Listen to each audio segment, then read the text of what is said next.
Ketua Orang Tua Taman Herba Tengsa. Pokok mempelas amat mustajab digunakan sebagai penawar bagi orang yang bermasalah batu karang. Caranya ambil 30 helai daun mempelas dan 7 biji beras lalu ditumbuk sampai hancur dan dicampurkan dengan air lebih kurang 1 liter. Kemudian ditapis air tadi untuk diminum. InsyaAllah batu karang akan hancur. Akarnya pula boleh direbus dan menjadi minuman untuk wanita lepas bersalin dan untuk menghentikan cirit-birit. Akarnya juga boleh ditumbuk dan air akar yang keluar itu boleh dijadikan ubat ulcer mulut.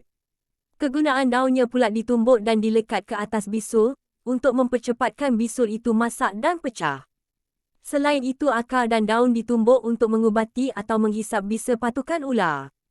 Ambil 30 helai daun mempelas dan 7 biji beras lalu ditumbuk sampai hancur dan dicampurkan dengan air lebih kurang 1 liter.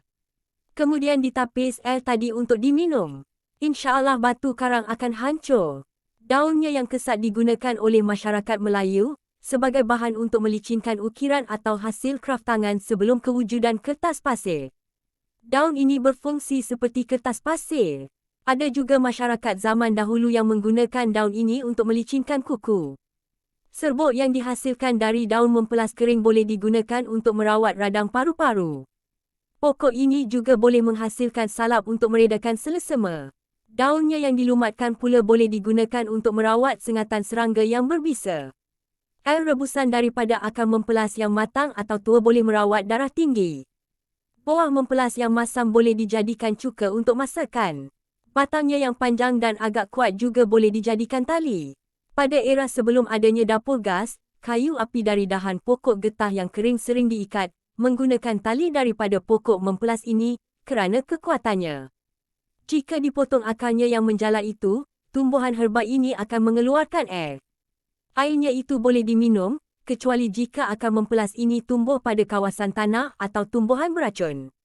Air batang mempelas ini mempunyai banyak khasiat yang tersendiri, seperti batuk yang berlarutan dan memberikan tenaga untuk melakukan kerja. Pucuknya juga boleh dijadikan nasi ulam, dan akarnya mampu merawat diabetes. Begitulah banyak kegunaan herba ini. Jika anda ternampak daun ini tolong jangan abaikan. Setelah melihat post seorang daripada sahabat kita yang bertanyakan mengenai pokok mempelas atau sepelas, saya tertarik kepada komen-komen yang menyebut khasiat perubatan tumbuhan tersebut dari akar, daun sehingga batangnya. Saya peminat perubatan tradisional yang berasaskan herba, jadi sempatlah saya salin dengan giginya petua berkenaan. Nama saintifiknya ialah Tetracerus candens. Antara khasiat dan kegunaannya, membersihkan periuk belanga, tembaga, melicinkan kayu. Bersihkan kuku yang kotor. Mengubati kurap, disapu bersama minyak tanah. Mengubati batu karang di dalam buah pinggang dengan diminum air rebusan daunnya.